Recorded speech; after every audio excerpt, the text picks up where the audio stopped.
El Colegio de Sinaloa presenta En Curso, una ventana a las actividades de El Colegio de Sinaloa. Trabajo, arte, ciencia, investigación, expresión. En Curso. Comenzamos.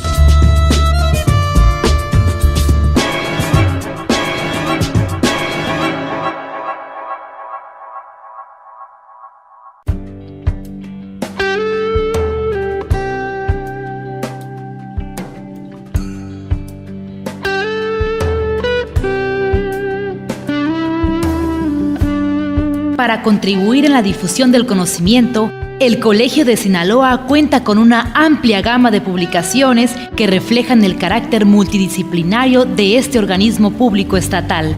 En esta colección sobresalen los libros y discos compactos, producto de sus proyectos de investigación de la serie Atlas, serie Catálogos, así como obras de los miembros colegiados y autores destacados de Sinaloa.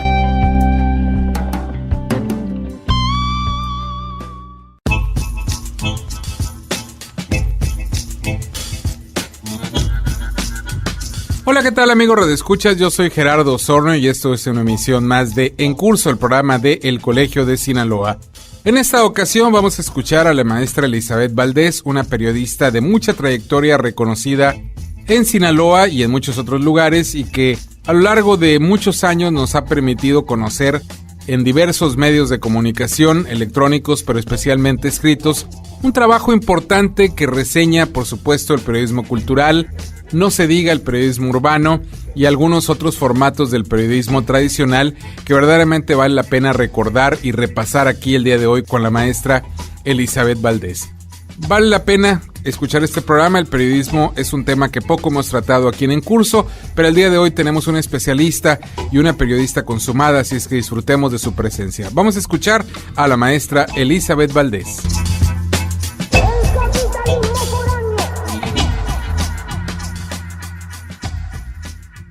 Le damos la más cordial bienvenida al programa En Curso, el programa de El Colegio de Sinaloa, a la maestra Elizabeth Valdés, una periodista reconocida con la amplia trayectoria en nuestros medios, aquí en Culiacán y en Sinaloa en general, también en otros lugares del país han podido conocer su trabajo y el día de hoy tenemos el honor de tenerla aquí de invitada. Maestra, bienvenida, muchísimas gracias.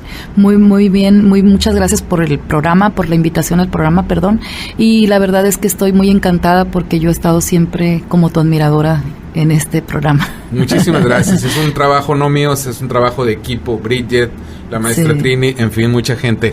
Gracias por el halago. Maestra Elizabeth, yo quisiera comenzar platicando un poco de periodismo cultural. Un tipo de periodismo que poco espacio tiene en los medios, pero que sí tiene lectores fieles. Hay gente que cotidianamente lee las secciones culturales, pero que poco encuentra en nuestros medios impresos, poco espacio encuentra también dedicado a este tipo de periodismo en los medios electrónicos. Tiene que recurrir a veces a la red con todas las reservas del caso, porque ahí a veces no hay un rigor periodístico que haga que las notas estén bien estructuradas, y no solo eso, sino que además hay una investigación de fondo certificada para que no ocurran muchos errores. Platícanos un poco su experiencia. ¿Qué ha sido para usted el periodismo cultural? Y luego vamos a ver todas esas cosas que salen alrededor de este tema. Bueno, el periodismo cultural ha sido una experiencia para mí fascinante, ¿no? Desde que yo entré al periodismo local, quise entrar de lleno al periodismo cultural, pero primero a veces te marcan un paso, que es el paso de llegar al periodismo local y luego ir hacia el otro. En algunos medios no, puedes entrar directo. Dicen, no, pues tú esta tiene cualidades y puede entrar a tal área. Pero cuando eres joven y quieres entrar de lleno a una sección, pues primero pasas por el periodismo general. Y la experiencia ha sido de trabajarlo desde la local. O sea, ¿qué ha sido que he hecho yo? Pues trabajar en la local temas que son culturales. Si se abre una sección y tú puedes hacerlo y lo planteas un periódico y el periódico te abre las puertas, tú puedes manejar los temas que la sociedad en general, su cultura, lo puedes expresar en una página de esas. Pero cuando ya te dedicas de lleno a una sección cultural, pues te puedes especializar en lo que son las artes y también en lo que es la cultura. Y ahí es donde entra el terreno de la especialización. No cualquiera puede ingresar o subirse a ese peldaño si no ha pasado por lo que es la formación en esa área. creo que no podemos improvisar. Es un área en la que no se puede improvisar. Aparentemente, a veces en las secciones de sociales de los medios se ha ido gente de las secciones de sociales a la sección cultural. Creo que eso ha sido un error, porque no es un periodismo más que se realice, es un periodismo especializado. Uh-huh. Entonces, respetar el género es una situación que a veces no se ha presentado. Y buscar periodistas que tengan el perfil para ello, que estén preparados, que conozcan de arte, que conozcan de patrimonio cultural, que conozcan de urbanismo. Son los perfiles que se deben de buscar, y muchas veces el medio recurre al elemento que tiene más cercano, o bien aquellos periodistas que estaban en una sección local y que no les favorecía el horario y dicen, bueno, no es que yo quiero estar en una sección donde me pueda yo facilitarme mis horarios y pueda adecuarse a mí. Uh-huh. Y entonces muchas veces se llenan ese tipo de perfiles y no se llena el perfil que es la profesionalización. Claro. Entonces, esto ha sucedido a lo largo de muchísimo tiempo y esa visión no se ha tenido en cuenta. Pero no solamente podemos contar las malas, también podemos contar las buenas. En las buenas está que han arribado también a estas secciones gente que tiene relación con el arte, gente relacionada con la literatura, gente relacionada con la danza, con alguna de las artes. Y esas personas tienen el ojo artístico también. Uh-huh. Tienen el ojo para mirar el arte, para apreciarlo. Elementos de apreciación artística los tienen. Si en este momento nos está escuchando alguna persona, algún joven que está en proceso de estudiar comunicación, carreras afines como letras, por ejemplo, y tiene la inquietud de llegar al periodismo cultural, con ese paso que tú has mencionado, que en algunos medios primero hay que llegar al periodismo general y luego ya se da la posibilidad de entrar a las áreas especializadas. ¿Cuáles serían las sugerencias? ¿Cuáles serían las bases que necesitaría alguien que piensa llegar en algún momento al periodismo cultural? ¿Conocer la historia de la ciudad, por ejemplo? ¿O qué más? Más o menos, ¿cuáles serían las recomendaciones que usted daría? Yo pienso que, ante todo, tendría que apreciar el arte. O sea, una persona que le gusta esta área tiene que apreciar el arte, tiene que informarse de lo que es el patrimonio cultural, pero sobre todo lo que es la clasificación también del patrimonio, lo que significa toda la cultura que tiene en su lugar y también alrededor, ¿verdad? Lo que sería la región. Tener como un panorama general de todo lo que es su mapa cultural. Y ya teniendo su mapa cultural a la mano, pues ya puede trabajar en él, pero hacia eso intento yo encaminar siempre a los muchachos cuando llegan conmigo, me preguntan, ¿por qué no buscan una especialización? O sea, ¿por qué no se preparan en alguna rama del arte? Si les interesa la literatura, si les interesa la danza, si les interesa alguna área, prepárense en ella. Y ya que estén preparados en esa área, entonces sí, ingresen al periodismo cultural porque van a tener herramientas. Maestra, quisiera cambiar un poco la frecuencia. Yo tengo muy bien en la memoria el recuerdo de las crónicas urbanas que usted hacía en un diario local y que de alguna manera nos ilustraron a nosotros, a muchos lectores, la posibilidad de conocer a esos personajes que por cotidianos parecen intrascendentes y que pasan desapercibidos en el día a día de muchos ciudadanos en cualquier ciudad del país, pero que en el ojo de un buen periodista como usted se convirtieron en personajes entrañables a pesar de no conocerlos a muchos de ellos en persona o verlos pasar simplemente en ocasiones. Ese periodismo urbano que no solamente es el que busca la declaración del funcionario, el hecho violento, la situación fuera de lo común, todavía se puede hacer, todavía la ciudad nos permite eso, o hemos perdido la posibilidad de, a través del periodismo, llegar a esa sensibilidad con el otro, con el diferente, con el marginado. Tenemos esa posibilidad, los que vemos medios, los que estamos todavía en contacto como lectores, como televidentes, como radioescuchas en los medios tradicionales, de poderlo recibir en nuestros hogares o en los lugares donde habitualmente podemos ver un medio. Pues desgraciadamente ahorita estoy viendo pocos medios que están dedicándose a la crónica urbana. Quizás los medios se ajustan en cuanto a personal y se ajustan en cuanto a espacios. Veo que cada vez el espacio se restringe, hay menos personal en las empresas a veces, las empresas, sobre todo las impresas, dejan de tener un poco de lo que es capitalización, y entonces empieza un poquito a afectarse eso y la planta de personal es menos. Entonces ya el personal que se dedica tiene que hacer lo básico, que es investigar la nota diaria, lo local, los temas de impacto, y ya lo otro sería como un trabajo extra que el periodista que tiene tiempo y que tiene el espacio lo puede hacer. El que no tiene tiempo ni tiene espacio, porque son pocos para llenar todo un periódico, no lo hace. Entonces, esa es la explicación que yo le doy al fenómeno de que no estemos pudiendo ver diferentes opciones de periodismo, pero me encantaría que lo hicieran. Yo cuando tengo oportunidad de platicar con muchas generaciones de periodistas, bueno, de los jóvenes y de los no tan jóvenes, les comento y me dicen, bueno, es que no he tenido la oportunidad, el tiempo no me da, viven contra el tiempo, viven contra el reloj, es una batalla contra el reloj todo el tiempo. Entonces, es imposible a veces dedicarle las horas que tú tienes que dedicarle a la observación de la calle. Es como si estuvieras en medio de todo ese estrés, tuvieras que sentarte relajadamente a mirar y observar el mundo que pasa alrededor, los personajes nuevos, la gente nueva que llega, en los trenes, en las paradas de camiones. Y ahora que me encanto yo, ahora que viene muchísima gente del sur, y viene muchísimos también afroamericanos, y se paran en las paradas de camiones y en los semáforos a pedirnos ayuda, pero encuentras un contacto con otras culturas. Sí, claro. Y encuentras sus necesidades, sus problemas, encuentras al otro. Creo que es una gran beta que explotar.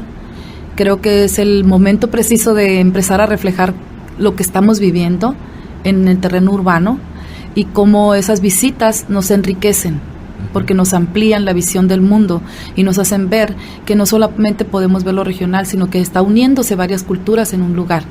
Así es. Y ese es un tema ahorita muy interesante.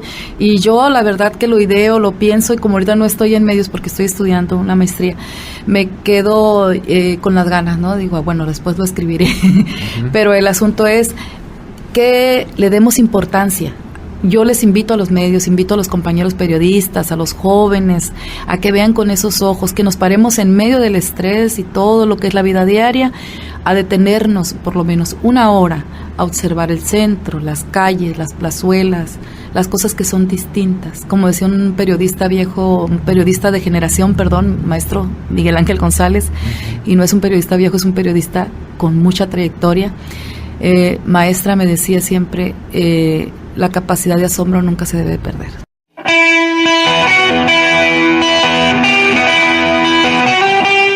El Colegio de Sinaloa presenta una cápsula de historia, el mezcal en Sinaloa. Desde la época prehispánica en nuestro país se consumían diversos licores producidos por los indígenas, a partir de plantas como el maguey, bajo el proceso de fermentación.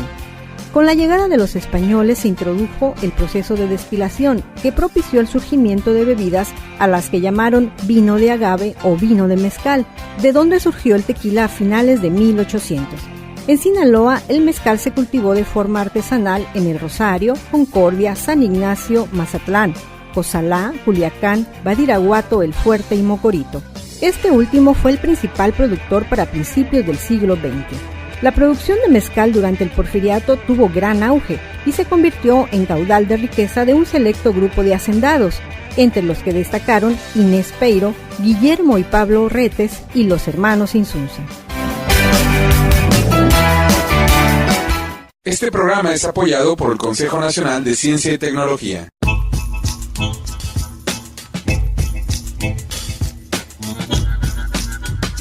Les recuerdo que nos sintonizan que este es el programa en curso, el programa de El Colegio de Sinaloa, una emisión estatal que lleva para usted semana a semana desde hace alrededor de 2 décadas algunas de las actividades de El Colegio de Sinaloa. En esta ocasión estamos platicando con la maestra Elizabeth Valdés, quien nos acompaña por primera vez en este programa, sobre un tema muy apasionante, el periodismo cultural y también el periodismo urbano.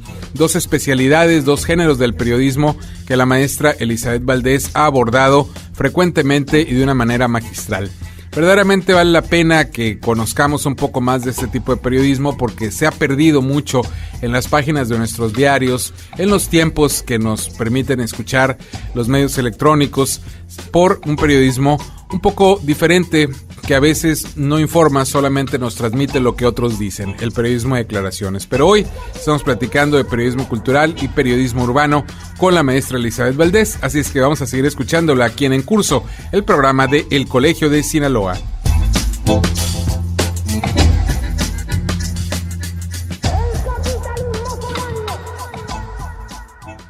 Maestra, pues una pregunta relativa a esta. De aquellas crónicas urbanas que disfrutamos tantos en un diario aquí de Culiacán, ¿cuáles quedaron, o al menos díganos, cuéntanos una que haya quedado en su memoria por alguna razón, ya sea por la dificultad de escribirla, porque el aspecto humano le llegó más allá del plano profesional y la conmovió, la marcó en algún sentido? ¿Cuál recuerda con más cariño o que nos pueda mencionar, aunque sea de pasada, o algunas cuantas? Bueno, yo recuerdo muchísimo la de Rodolfo Días y Noches. Fue una entrevista difícil para mí, porque es una persona con la que te tienes que identificar y dialogar en un lenguaje que no es, podríamos decir hasta cierto punto, no es el que utilizamos tú y yo en esta conversación. Es otro tipo de lenguaje. Y es el lenguaje de entender su mundo, o sea, entender sus códigos. Él, por ejemplo, vivía cerca de aquí en una casa antigua que le habían heredado sus padres. Y en esa casa antigua, para tocar su puerta, tú tenías que ir con un motivo. Con un solo motivo podías entrar. Era reparar tu máquina de escribir. Porque él de eso vivía. Mucha gente piensa que vivía también de vender unos textos que él hacía, pero también vivía de reparar las máquinas de escribir. Y cuando tú le tocabas la puerta y le decías que ibas a reparar una máquina de escribir, él te abría la puerta. Si ya después te querías poner a conversar con él, era otro mundo, y tenías que ingresar a ese otro mundo fantasioso en el que ya no había la racionalidad. Entonces yo me ingresé con ese motivo a reparar una máquina de escribir y terminé haciéndole la entrevista. Y en esa entrevista hay un diálogo que a mí siempre me pareció muy, como ciertamente fantasioso y loco, extravagante, como él era, porque era un diálogo en el que tenías que ver que sus personajes no son de esta tierra, son sus personajes inventados, todo es inventado, y él terminaba diciéndome que iban a llegar las enanitas y que iban a llegar unos monstruos por la noche, que iban diariamente a cobrarle la renta. Y entonces yo tenía que seguir ese hilo y esa trama, yo tenía que continuar en ese diálogo, porque si me salía iba a perder ya todo lo ganado, ¿no? Y entonces así terminamos, muchísimas horas fueron de platicar con él, en una conversación que aparentemente no tiene racionalidad, pero tiene muchísimo de fantasía. Claro. Y ahí fue donde conocí que el ámbito del ser humano es tan inmenso que no solamente lo podemos cercar en lo que es la racionalidad, sino que la persona tiene un motivo y una razón para huir de la realidad, y tiene un motivo y una razón también para sostenerse en ella. Si se sostiene en la fantasía, bienvenido está en el mundo con esa fantasía también. Claro. Entonces él tenía sus barricadas de basura para que no entraran los monstruos en la noche, porque él siempre estaba pensando que alguien lo iba a invadir, que alguna persona iba a ingresar a ese mundo, y él tenía que tener sus barricadas de basura. Esa entrevista a mí me conmovió, me dejó con la curiosidad siempre, y siempre sueño en él, pienso en él. Es alguien que ya murió, es alguien que escribía, sus fantasías las escribía, y recuerdo otros personajes de la historia o de la literatura que han escrito también fantasías de ese tipo, y que bueno, él las vendía porque consideraba que era una obra. Consideraba que era su creación y que tenía que venderla porque tenía un valor. Oh, muy interesante, la verdad. Y bueno, con respecto a eso, ¿habría oportunidad en alguna ocasión de recopilar, de reencontrarnos con esas historias, a lo mejor en un libro, no sé, siempre ¿habrá oportunidad? Me han comentado algunas personas que lo haga, me han dicho, me han invitado a que lo haga, y yo he querido hacerlo, y a veces me detengo y digo, bueno, tengo que dedicarme tiempo a eso, que es una exploración a los archivos, ¿no? En los que tengo que buscar cada una de las cosas que realicé en diferentes periódicos. Sí, claro. Y la verdad es que esas publicaciones empezaron en el diario de Sinaloa, sí, me acuerdo, y allá en Noroeste continué otros 16 años ahí, y entonces tengo que explorar en 2 periódicos, pero es parte de lo que, bueno, sí me interesa rescatarlos, porque creo que algunos personajes ya no existen, y en concordancia en honor a lo que sería el señor Alfonso L. Paliza, de quien me enorgullezco de haber sido su amiga a través de estas crónicas, porque él me escribía en unas hojas de papel carbón, me escribía de cuando él coincidía conmigo en un personaje, o cuando él retrató otros personajes, el señor que escribió Las viejas calles de Culiacán. Sí, claro. Y él tenía personajes como Pancha la Bola en el mercado, tenía muchísimos personajes, y él me decía, y fíjate que este personaje, y me contaba historias también. A partir de que veía las publicaciones, él se desataba en emociones y me contaba los personajes que él había vivido. Entonces, a lo largo de toda la historia y las generaciones, ha habido personajes que cada generación recuerda, y ahí está la historia también, y yo considero que sí tengo que hacerlo eso ya como obligación para la historia. Sí, claro, será una para aportación invaluable para armar el rompecabezas. Y no por quién soy yo, ni que si escribo o no escribo, sino por la historia de quiénes son los personajes que han conformado el universo cultural de esta ciudad. Ahora sí que diríamos el universo urbano, ¿verdad? Maestra, nos queda poco tiempo, pero yo tengo una pregunta, a lo mejor muy general, que necesitaría una respuesta larga y un diálogo mucho más amplio, pero ¿cuál es su visión en su amplísima experiencia y el respeto que le tenemos muchos por esa experiencia, por la calidad de su trabajo y no se diga como persona, del periodismo en Sinaloa actualmente? Hemos caído en el error de ser un periodismo de declaraciones donde lo único que cuenta es qué dijo quién, y sin importar si hay trascendencia, y convertimos en trascendente lo que dijo cualquiera, o todavía tenemos la oportunidad o tendremos la oportunidad de que el periodismo de investigación, el periodismo profundo, el periodismo de opinión bien establecida siga pues dándonos un poco a los sinaloenses en el sentido de aportación, porque eso es el periodismo, una aportación útil para la sociedad. Así es una aportación útil en la que vale el esfuerzo que realiza cada medio. Cuando un medio tiene la oportunidad de realizar el esfuerzo de capacitar a sus reporteros en investigación y que le dedica, le puede dar el espacio a ese reportero para que la realice, es un medio en el que realmente se está buscando la información adecuada. Aquí en Noroeste, yo trabajé en Noroeste y viví la experiencia de un medio que sí le dedica tiempo a preparar a sus periodistas y a que trabajen la especialización y la investigación. Creo que hay varios elementos, varias personas, varios periodistas que están trabajando la investigación, pero el momento ya de concretizar y publicar, a veces quizás el periodista que está trabajando una investigación profunda la está dejando para después, pero al diario estamos viendo declaraciones, y ya cuando vemos una publicación será una en la semana que traiga toda la investigación, y en todo lo que es diario quizás no hay tiempo, o no hay toda la investigación que se pueda publicar.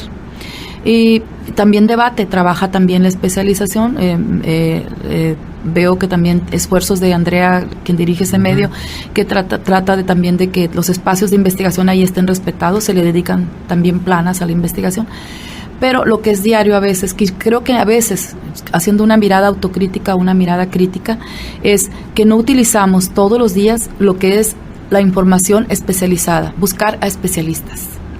Creo que a veces se nos puede pasar en ese trajinar y en ese correr tras la noticia, buscar a los especialistas.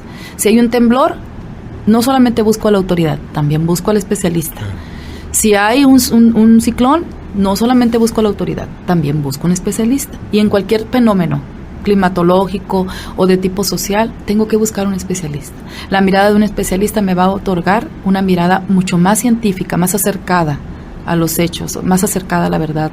Bueno, aquí el término de verdad es quisquilloso, pero se ajusta más a una fuente fidedigna. Pero lo que sería no buscarlo, nos enfrentamos a miles de declaraciones, y ahí el lector se va a perder. Y si buscamos un especialista, es una persona que sabe del tema, y allí no nos perdemos. Maestra Elizabeth Valdés, pues ha sido un verdadero gusto platicar con usted. Siento que el tiempo en este caso, y como siempre ocurre en este programa con todos nuestros invitados, pues nos es escaso. El periodismo es un tema que a mí en lo particular me apasiona y yo siento un profundo respeto y admiración por usted como persona y por supuesto también como profesional. Siempre es un tema recurrente, esas crónicas que mencionamos aquí hace un momento en algunas de mis clases con mis alumnos, y se lo digo en serio, no es porque esté aquí. Y bueno, pues que no sea esta la última ocasión que nos acompaña, porque hay mucho que platicar de periodismo cultural, de periodismo oficial, del que viene como fuente de información, los boletines y todo eso, y todo lo que tiene que ver con el periodismo, que es amplísimo y que es un fenómeno que vivimos día a día los ciudadanos, porque eso nos nutre de la información que a veces nos divierte, pero que también casi siempre nos aporta y nos ayuda a seguir adelante. No sé si tenga algo más que agregar. No, nada más agradecerte, y qué bueno que pudimos abordar estos temas. De hecho, tú seguramente los has de abordar con tus alumnos y que son parte de lo que es la profundización, y pues en esto va la ética, ¿verdad? También. Claro. La profesionalización tiene que ver con la ética de cada que son otros temas que podríamos tratar aquí y los vamos a dejar pendientes. Muchas gracias. Muchas gracias a ti.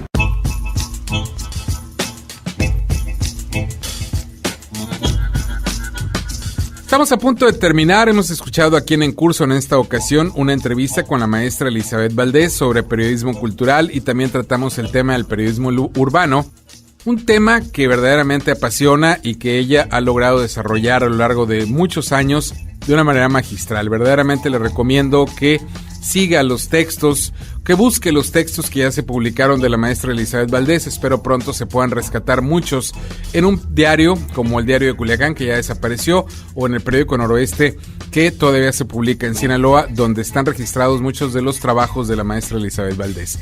Nos vamos a despedir. Queremos invitarlo para que siga en compañía de esta emisora, pero también, por supuesto, para que nos acompañe en las diversas actividades del Colegio de Sinaloa. Para obtener información de horarios y días precisos de las actividades de nuestra institución, puede acudir en la ciudad de Culiacán en horas de oficina a la calle Antonio Rosales 435 Poniente, o llamar a los teléfonos 716-1046 y 716-1050, ambos con LADA 667.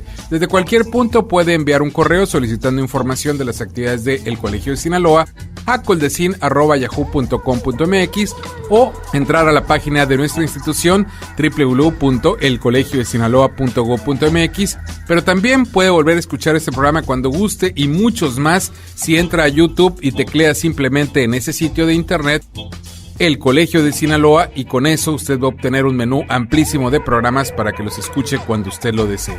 Nos despedimos, le agradecemos su atención. Yo soy Gerardo Sornio y esta fue una emisión más de En Curso, el programa de El Colegio de Sinaloa.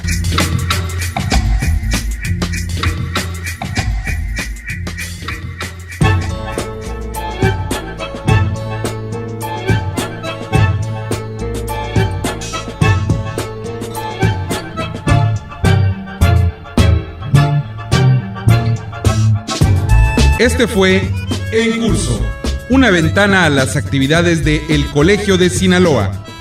La próxima semana, usted tiene una cita a la misma hora en esta misma estación con En Curso, el programa de El Colegio de Sinaloa.